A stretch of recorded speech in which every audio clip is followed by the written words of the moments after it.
Hello everyone and welcome back to my channel. I know that I haven't made any videos recently, but with the 2020 presidential election basically now concluded, we are going to look ahead into the 2024 presidential election.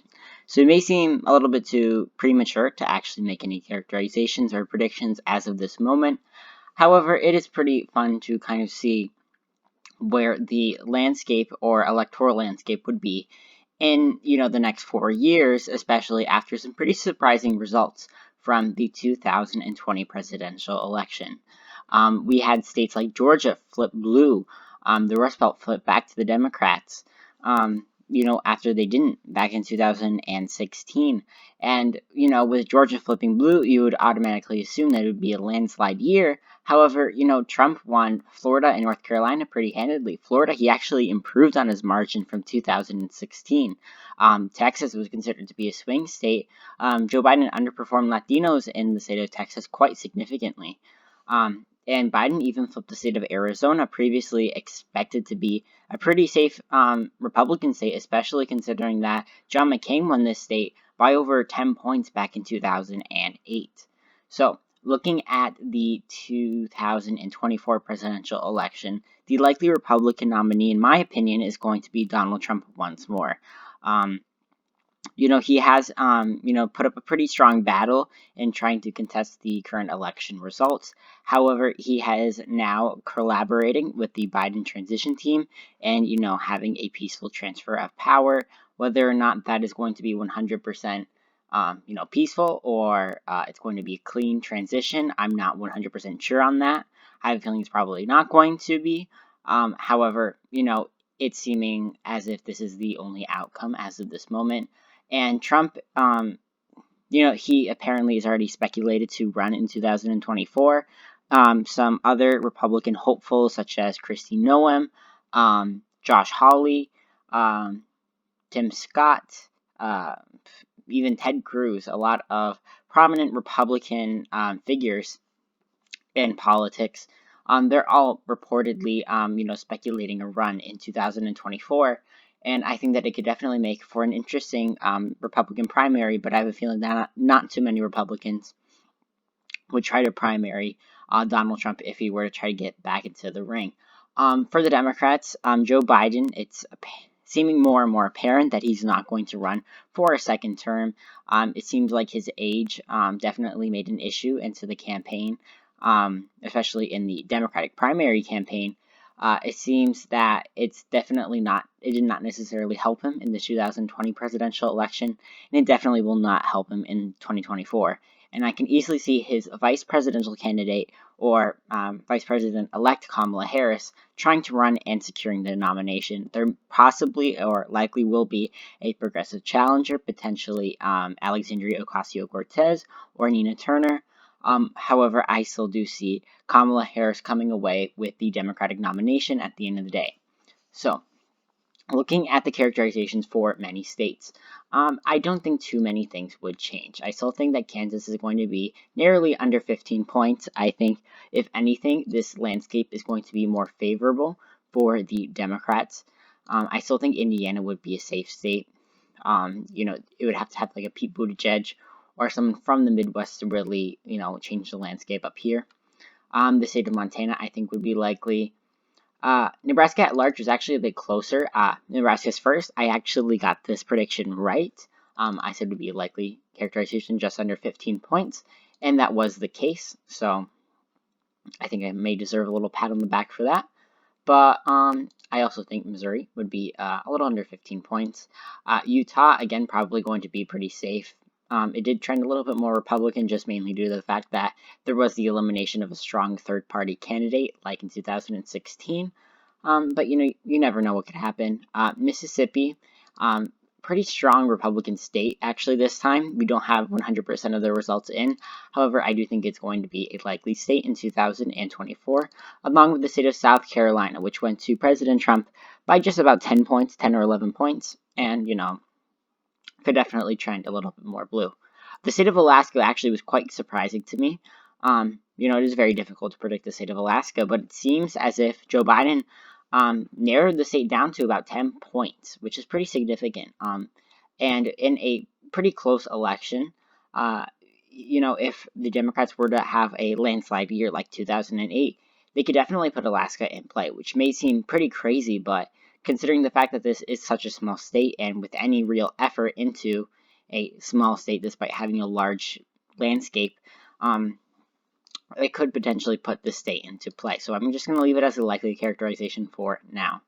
Other likely characterizations are going to be for the Republicans. I actually don't think of any as of right now.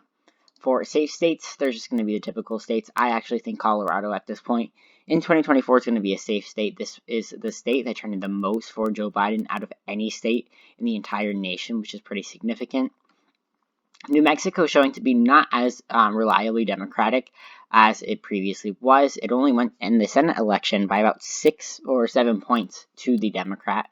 This was an open seat. However, I do see, Joe Biden winning it just by under, or not Joe Biden, Kamala Harris winning it by just under 15 points. Illinois, a bunch of the regular Democratic states, I think, are going to go for, the Democratic nominee, whoever that may be. Virginia, I still think is going to be a likely state. Maine's first is going to be safe. And Hawaii. Hawaii is going to be a safe state as well. So now we're kind of left with the more contentious states. I think that these states are definitely going to be ones that both sides are going to make a play to. For lean Republican states, I think that Texas is going to be lean Republican, along with Iowa and Ohio. I know that Iowa and Ohio went to President Trump by quite significant margins, just like in 2016. I think Iowa went to Trump by about 8 points, along with Ohio. Iowa might have been 9 points, actually, now that I think of it. But they did trend a little bit more blue, still pretty solidly Republican. However, I do think that the 2024 presidential election may be a bit more favorable, considering the fact that their Democratic ticket is probably going to have more momentum compared to a ticket, that did lose in the past. In addition to that, I also think Maine's 2nd Congressional District is going to be a lean Republican district, at least. It definitely was expected to be kind of close. It did go to Trump at the end of the day, along with the state of Texas. A lot of people thought this would be in play. I think it may get a little bit closer, especially if Kamala Harris is able to overperform with Latinos, like Beto O'Rourke did in 2008, and that Joe Biden was unable to do. And yeah, these are all the lean Republican states. Now we're going to look at the lean Democratic states. So I think that New Hampshire is going to be lean. Actually, Minnesota, I think, is going to be likely at the end of the day. It's a state that, did it trending more and more blue. It went to Biden by about 7 points this time around. I don't see it, going red for any time soon. All other lean states, I think that Nevada is going to be a lean state, along with the state of Arizona, both trending more and more blue. Nevada actually was a bit closer than a lot of people expected, considering the fact that polling is typically overestimating Republicans in this state. It seems like it was about on par this time around, which is pretty interesting. But yeah, that's how it is. I also think that Nebraska's 2nd Congressional District, it went to Joe Biden by, I believe, 6 or 7 points, which was actually a lot bigger than what I originally thought. I don't think that Kamala Harris or a similar nominee might be able to replicate the same energy that he was able to do in Nebraska's 2nd Congressional District, but I think they could do close. In addition to that, I think that Michigan is also going to be a lean state at the end of the day. I think that the state, is a bit more Democratic than its other Rust Belt counterparts, but I think it's still going to stay Democratic at the end of the day. And Maine at large, I forgot to characterize that. That is also going to be likely. Now we're going to go into the tilt states. These are going to be the contentious toss-up states in the 2024 presidential election, which could either make Trump win or Harris win. So, at this point, I think that Harris would actually be favored in states of Wisconsin, Pennsylvania, and Georgia. So, basically what we have right now is kind of a repeat of the 2020 presidential election. When it comes to the state of North Carolina, actually, you know what? Yeah, the North Carolina, I think, would be... North Carolina and Texas, not Texas, Florida are pretty difficult to actually predict. I think that, if anything, they would probably lean Republican, but it just really comes down to Black and Latino turnout.